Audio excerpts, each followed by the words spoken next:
Did you know Jimmy Page from Led Zeppelin once offered to buy an Indian guitarist Fender in a club in Colaba in 1972, to which the guitarist politely declined? Who was this guitarist? And why was Jimmy Page even in India? Allow me to tell you.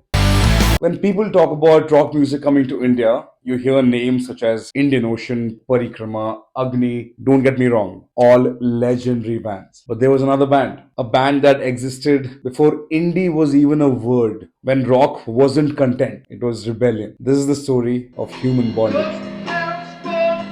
Hey everyone, my name is Suraj Rajan and I'm a singer songwriter. And today I'm genuinely excited to share the story with you all because once I learned about it, I had to pass it on. Human Bondage is one of the earliest and most influential bands in India. Formed in 1970, they blended rock, progressive, psychedelic, and raga rock with their music. Time when Western music was just coming into India through vinyl, radio, and returning travelers, Human Bondage made quite a name for themselves. The story actually begins in Shanmukhananda Auditorium in Bombay.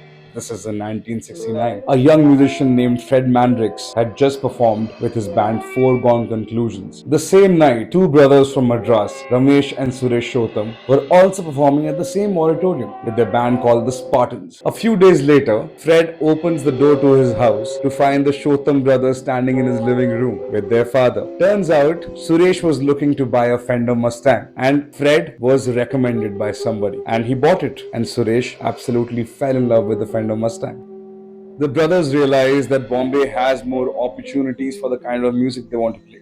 So they asked Fred if he knows anybody locally to give suggestions. As fate would have it, Fred was playing his last show with his band Foregone Conclusions, and three of them decided to form a band together. Human Bondage is born. Ramesh on drums, Suresh on guitars, and Fred on bass. Fred Mandrix ends up borrowing a guitar from his friend Xerxes Gobai from Pune, who also gets them their first gig at this place called Three Coins. They were unrehearsed. They basically faked it for a couple of weeks, but in the process, they found their own sound. So once Fred unexpectedly has to go back to Bombay from Pune. So he asks his friend Xerxes, who he borrowed the bass from, to sit in for him for this gig. And that is the introduction of Xerxes to Human Bondage. And eventually Xerxes becomes a part of Human Bondage. And Fred moves on to second guitars and keys. Now the band starts tightening up. They play at clubs like Talk of the Town, Blow Up. They also played a couple of shows in Goa during the carnival. This is again 70-71. And Human Bondage has now started to grow. The lineup evolves. In Bangalore, they meet Henry Babu Joseph, a tall, lanky harp player, powerful vocalist. He joins the band as a lead singer. The band was really coming together, but life happens. Fred has graduation, relationships, and career pressure. Fred Mandrix decides to step away in the year 1971.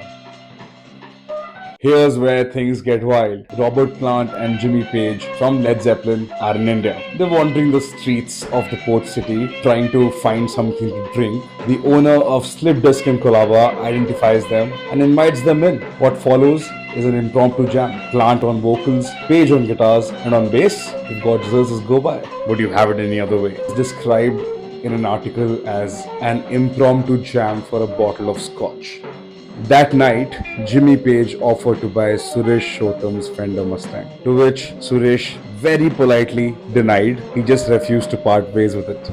What a crazy story. I mean, Jimmy Page coming all the way to India and offering to buy somebody's guitar, and the guitarist saying no. That's insane.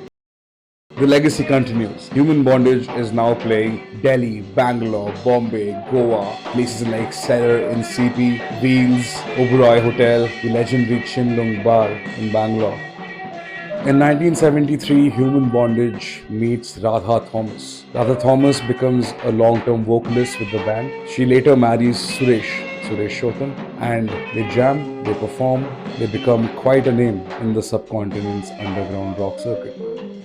They played as long as they could. 1976 is when they broke up. 1976 was also the time when Radha Thomas was selected to represent India in a jazz festival at Warsaw, Poland. But what a band. Here is an audio file that I found on YouTube. Enjoy.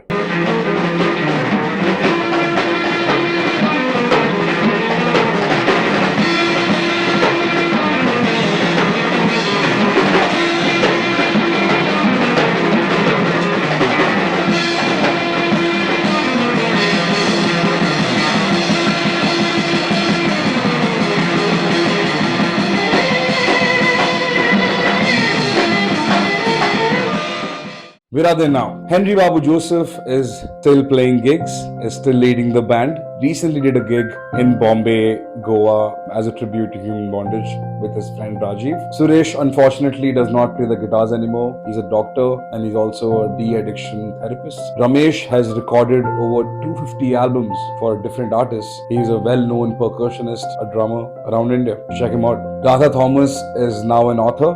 She is also the vice president of a media publishing house in India, and she's been that since 1999. Still performs, still sings. Her latest album came out in 2024 called As I Sing. Xerxes Gubai on the bass sadly passed away a couple of years ago, 2023. He was known to be a very beautiful human being and a killer bassist. Other musicians who were part of Human Bondage included Vinty Bunyan. I hope I'm pronouncing that name right. There was somebody called Steve Law, who used to play the sax, I believe, and other musicians who came along and were part of history with Human Bondage.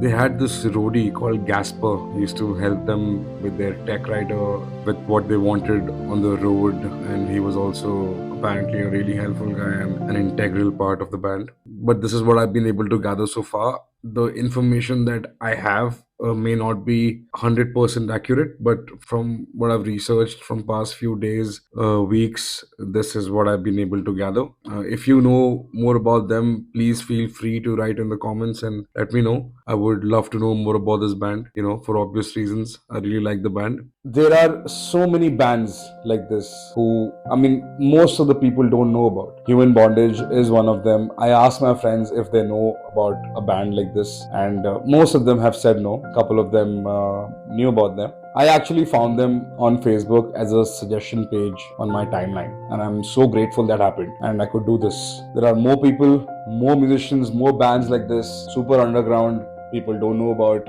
and I would love to present them to you. Like, share, and subscribe, please, because I plan to do this for a long time. And support me, and see you with another artist soon. Bye.